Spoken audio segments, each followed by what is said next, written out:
አይነት ልዩ ግብ አዘጋጅተህ እየሮጥክ ከሆነ መሮጥህን ማቆም አለብህ። ደስታን በዚህ አይነት መንገድ አታገኘው። ደስታ ዕለት ዕለት የምትኖረው ኑሮ ነው።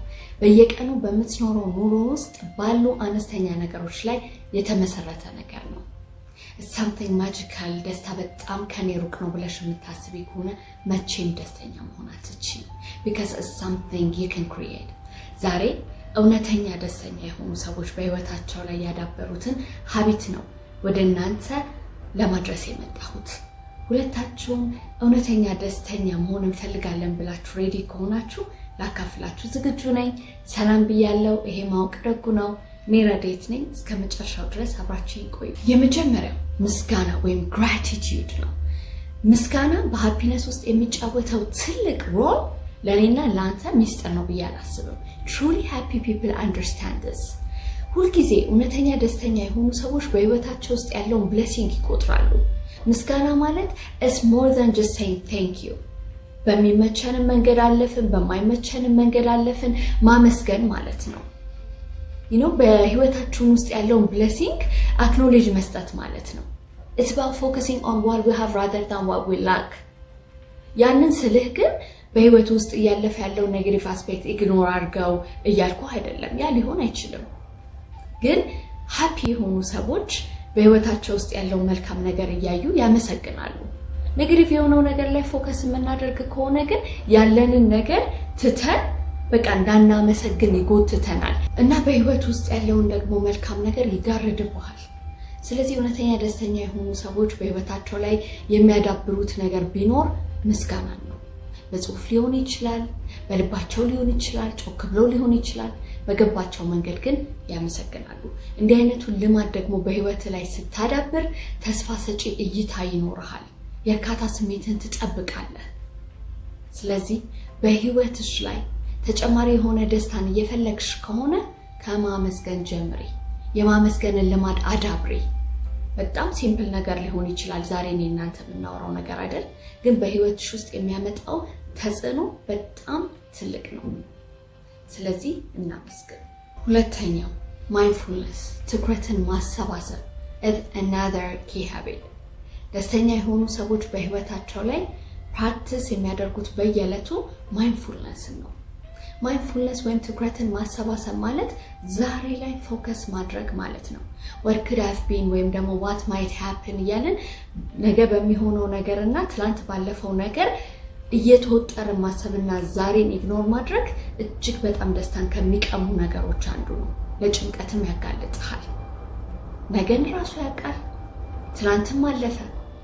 ዛሬ ላይ የተሰጠህ ነገር ላይ ፎከስ ማድረግ አለብህ። እኔ ከራሴ ልምድ ላካፍልሽ። የሆነ ሰዓት ላይ በእንደዚህ አይነት ነገር በጣም የምጨነቅ ሰው ነበርኩኝ። ምን ሊሆን ይችላል፣ ምን ሊፈጠር ይችላል እያልኩኝ እጅግ በጣም በቃ የምጨነቅ ሰው፣ ያለፈው ታሪኬ በጣም ወጥሮ የሚይዘኝ ሪግሬት አደረግ ነበር። it was exhausting። እውነት ለመናገር ደስታዬን በጣም ቀምቶኝ ነበር። ከዚያ የሆነ ጊዜ ላይ ማይንድፉልነስን ዲስከቨር አደረኩትና በህይወቴ በቀን የተወሰነ ደቂቃ ወስጄ ዴዲኬትድ ሆኜ ትኩረትን ማሰባሰብ የሚለውን ነገር ፕራክቲስ ማድረግ ጀመርኩ። I simply sit quietly focusing on my breath and the sensations around me። ሌላ ነገር አይደለም ማድረገው። ለምሳሌ ቡና መጠጣት በጣም ወዳለሁ፣ በጣም ወዳለሁ። ጥሩ መዓዛ ያለው ዕጣን አጨሳለሁ፣ ቆንጆ ቡና ፈላለሁ።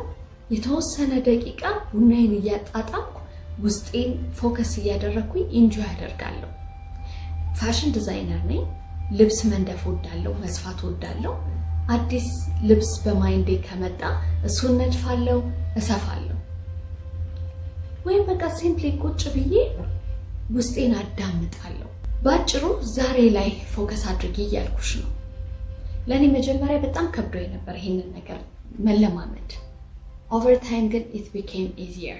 ምንም ነገር ኢዚ አይደለም፣ ግን the rewards are worth it። ስለዚህ እውነተኛ ደስተኛ የሆኑ ሰዎች በህይወታቸው ላይ በየቀኑ ፕራክቲስ ስለሚያደርጉ እኔ እናንተም ይሄንን ነገር ፕራክቲስ ማድረግ አለብን፣ እውነተኛ ደስተኛ ለመሆን ማለት ነው።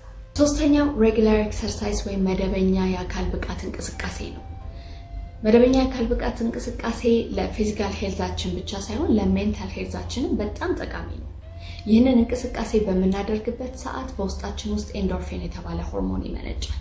ይሄ ኬሚካል ደግሞ ደስታ ሰጪ ሆርሞን ይባላል። ይህ ሆርሞን ደግሞ ጭንቀትን ለማስታገስ የደስታ ስሜትንና እርካታን ለማበረታታት ይረዳሉ።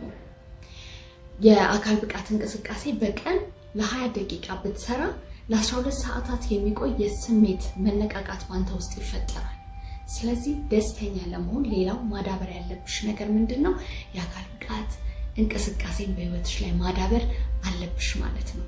ሌላው ደስተኛ የሆኑ ሰዎች መገለጫ ነርቸሪንግ ሪሌሽንሺፕ ወይም ግንኙነትን ማሳደግ ነው። ከጓደኛ ጋር ሊሆን ይችላል፣ ከቤተሰብሽ ጋር ሊሆን ይችላል፣ ወይንም ከሌላ ሰዎች ጋር ያለሽን ግንኙነት ማሳደግ። ይህ ማለት ከሌሎች ሰዎች ጋር ያለህን ግንኙነት ምን ያህል ዋጋ እንደምትሰጠው ያመላክታል። ይህ አይነቱ ግንኙነት ለደስታሽ መሰረት ነው። በሀዘናቸው ጊዜ በደስታቸው ጊዜ መገኘት ማለት ነው። These relationships provide a sense of belonging and acceptance. ጤናማና ጠንካራ የሆነ ግንኙነት በአንድ ጀንበር መፍጠር አንችልም። ኤፈርት ይጠይቃል፣ ማዳመጥ ይጠይቃል፣ አድናቆትን መቸር ይጠይቃል፣ እርዳታ መለገስ ይጠይቃል፣ እንዲሁም ደግሞ ኳሊቲ ታይምን አብሮ ማሳለፍን ይጠይቃል። ስልክ ደውለህ ማዋራት ይሆናል፣ በጽሁፍ መልእክት ሊሆን ይችላል፣ ብቻ ለሰዎች መገኘት። እንዲህ አይነቱን ግንኙነት ወይም ከሰዎች ጋር ያለውን ግንኙነት ስናዳብር በህይወታችን ላይ ትልቅ ኢንቨስትመንት እያደረግን ነው፣ ትርፋማ እንሆናለን። ሌላው እውነተኛ ደስተኛ የሆኑ ሰዎች ህይወት ውስጥ በጎነት ወይም ካይንድነስ ስር የሰደደ ሀቢት ነው። ይኸውልህ ለሰው በጎ ስትሆን የሰውን ቀን የተሻለ ማድረግ ብቻ ሳይሆን በአንቺ ውስጥ ያለውንም ስሜት እያሳደግሽው ነው ያለሽው። ምን ይባላል? kindness is like a boomerang ይባላል። ቡምራንግን አውጥተህ ስትወረውረው ሩቅ ሄዶ ተመልሶ ወደ አንተ ይመጣል። በጎነትም is just like that።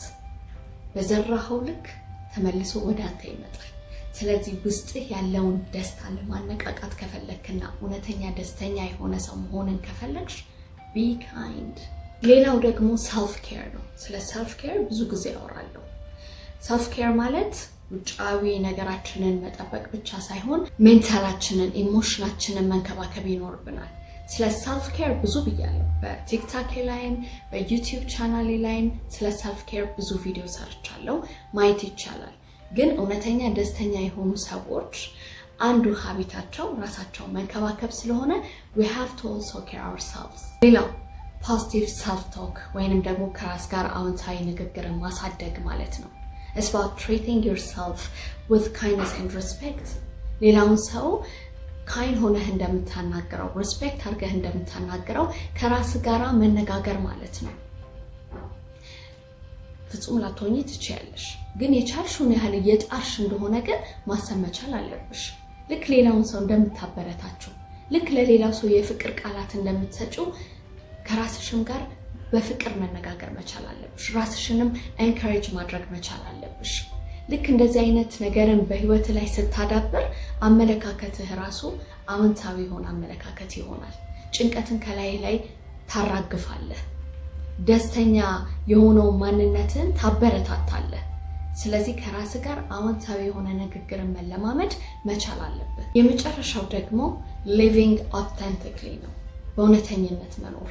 እውነተኛ ደስተኛ የሆኑ ሰዎች እውነተኛ ሆኖ ነው የሚኖሩት። ዩኒክነሳቸውን ይቀበላሉ፣ ውስጣቸው ያለውን ፓሽን ይከተላሉ፣ የራሳቸውን የተጻፈላቸውን መንገድ ኤምብሬስ አድርገው ነው የሚሄዱት።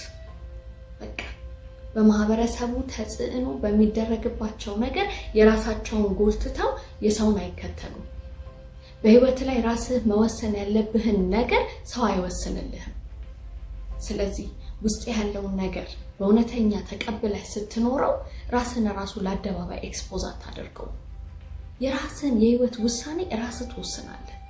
በማህበረሰቡ ጫና ተገፍተህ የማይሆን ነገር ላይ አትወድቅ። ስለዚህ እውነተኛ ሆነህ ኑር፣ ውስጥህን ተከተል። ይህ መሰረታዊ ነገር ነው። ስለዚህ ሁልጊዜ ማስታወስ ያለብን ነገር ምንድነው? happiness is not a destination but a way of travel. It's not something we find but we cultivate within ourselves through daily habits and choices. በዛሬው ቪዲዮ የሆነ ነገር እንዳገኘን ተስፋ አደርጋለሁ። በሌላ ጠቃሚ ቪዲዮ እስከምንገናኝ ድረስ ሁላችንም ይህንን ሀቢት ፕራክቲስ እናድርግ። ቪዲዮን ከወደዳችሁት ለሌላ ሰዎች ሼር ማድረጋችሁን አትርሱ። ሰብስክራይብ፣ ላይክ አድርጉ። እስከዛው ድረስ ባይ ባይ።